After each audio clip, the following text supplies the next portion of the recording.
لائبہ اپنے نئے گھر میں آ کر بہت ہی زیادہ خوش تھی، مگر کچھ دنوں کے بعد اس کی خوشی بے چینی اور خوف میں بدل گئی۔ اس کی سہیلی نے اسے منع کیا تھا کہ وہ یہ گھر نہ خریدے، وہ جگہ ٹھیک نہیں ہے۔ اب کچھ دنوں سے کھڑکی کے سامنے درختوں سے آوازیں آیا کرتیں اور وہ آواز سن کر اندر تک کانپ جاتی۔ وہ اپنی بڑی بہن کے ساتھ اس گھر میں رہ رہی تھی۔ اس گھر میں صرف 2 ہی افراد تھے۔ ایک دن پڑوس میں سے ایک عورت اسے بلانے آئی۔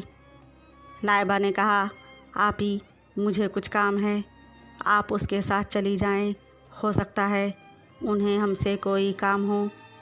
بڑی بہن اس کے کہنے پر تو چلی گئی، مگر افسوس جب 3-4 گھنٹے بیت چکے تو لائبہ نے فکر مندی سے سوچا، اتنی دیر ہو گئی ہے ابھی تک آپی کیوں نہیں آئیں؟ اور یہ سوچ کر وہ بہن کو ڈھونڈنے باہر نکلی کہ تبھی ایک آدمی پر نظر پڑی۔ وہ اسے ہی دیکھ رہا تھا۔ اس نے لائبہ سے پوچھا، کیا تم اپنی کسی عزیز کو ڈھونڈنے جا رہی ہو؟ لائبہ نے کہا، ہاں، مگر آپ کو کیسے معلوم؟ اس آدمی نے خباثت سے ہنستے ہوئے کہا، میں ہی تو بلانے آیا تھا عورت کے روپ میں۔ اور اس کے خوفناک بدلتے سیاہ چہرے کو دیکھ کر وہ بھاگتی چلی گئی، اور بھاگتے بھاگتے اسے ہوش نہ رہا اور وہ ایک درخت کے پاس جا گری۔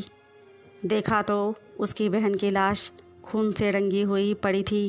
وہ چیخ پڑی اور رونے لگی اور من ہی من میں سوچنے لگی کہ اگر وہ اپنی سہیلی کی بات مان لیتی اور یقین کر لیتی تو آج اس کی بہن کے ساتھ ایسا کچھ نہیں ہوتا۔